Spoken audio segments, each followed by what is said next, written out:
মৃত্যুতে আমার বিনাশ নেই, তুখোড় আগ্নেয়গিরি হয়ে আমি তোদের বুক প্রচণ্ড আগুনে পোড়াবই।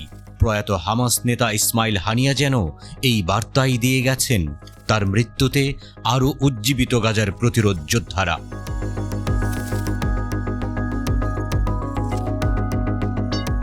হানিয়ার মৃত্যুর আগেই গাজার খান ইউনিস থেকে চলে গেছে ইসরায়েলি সেনারা।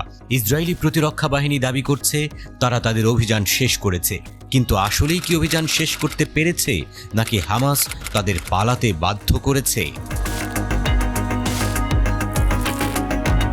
7 দিনের বেশি স্থলাভিযানের পর গাজার খান ইউনিস থেকে সরিয়ে নেওয়া হয়েছে ইসরায়েলি সেনাবাহিনীর 98তম ডিভিশনকে। তবে কি এই সেনাদের লেবানন সীমান্তে নিয়ে যাওয়া হচ্ছে? কারণ হিজবুল্লাহ ইসরায়েল যুদ্ধ এখন কেবল সময়ের ব্যাপার মাত্র।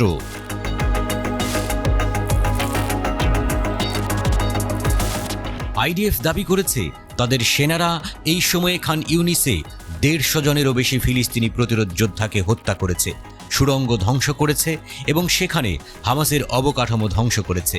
হামাস খান ইউনিসের লড়াইয়ের একটি ভিডিও প্রকাশের কয়েক ঘন্টা পর এই ঘোষণা আসে।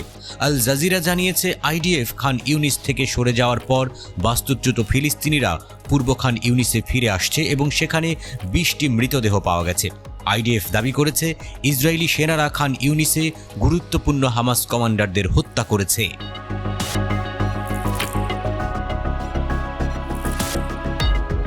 হামাসের ভিডিওতে দেখা গেছে তাদের স্নাইপিং ইউনিট ইসরায়েলি সেনাদের টার্গেট করছে। তুরস্কের সংবাদ মাধ্যম আনাদুলু এজেন্সির প্রতিবেদনে বলা হয়, ইসরায়েলের সামরিক বাহিনী আইডিএফ এর মোট 8 দিনের স্থলাভিযানে অঞ্চলটিতে কমপক্ষে 255 জন ফিলিস্তিনের মৃত্যু হয়েছে, অন্তত 300 আহত হয়েছে এবং 31 জন নিখোঁজ রয়েছে। গত সপ্তাহের শেষে খান ইউনিসের আশ্রয় কেন্দ্রগুলো ছেড়ে বাসিন্দাদের অন্যত্র সরে যাওয়ার নির্দেশ দেয় ইসরায়েলি বাহিনী। তবে পর্যাপ্ত সময় না দিয়েই শুরু হয় আগ্রাসন। বিমান হামলার পাশাপাশি চলে স্থলাভিযান।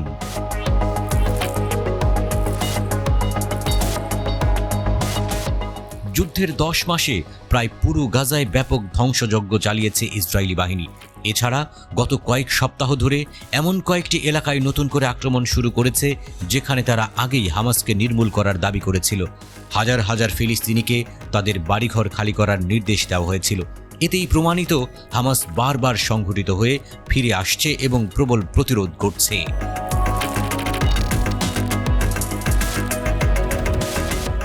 ইসরায়েলি মিডিয়ার মতে, গত 7 অক্টোবরের পর থেকে যুদ্ধে এ পর্যন্ত ইসরায়েলি সামরিক বাহিনীর সেনাদের মোট প্রাণহানির সংখ্যা প্রায় 700-র কাছাকাছি পৌঁছেছে। তবে হামাস দাবি করে এই সংখ্যা আরও অনেক বেশি। এমনকি ইসরায়েলি সামরিক বিশেষজ্ঞদের বিশ্বাস, গাজায় ইসরায়েলি সৈন্য নিহত বা আহতের সংখ্যা সরকার প্রকাশিত এই পরিসংখ্যানের চেয়ে অনেক বেশি। ইসরায়েলি গণমাধ্যম এল বালাদের এক প্রতিবেদনে বলা হয়েছে, ইসরায়েলি সরকার ও কর্মকর্তারা গাজায় তাদের কর্মকর্তা ও সেনাদের হতাহতের পরিসংখ্যান গোপন করার জন্য অধিকৃত ফিলিস্তিনের হাসপাতাল কর্তৃপক্ষকে চাপে রেখেছেন।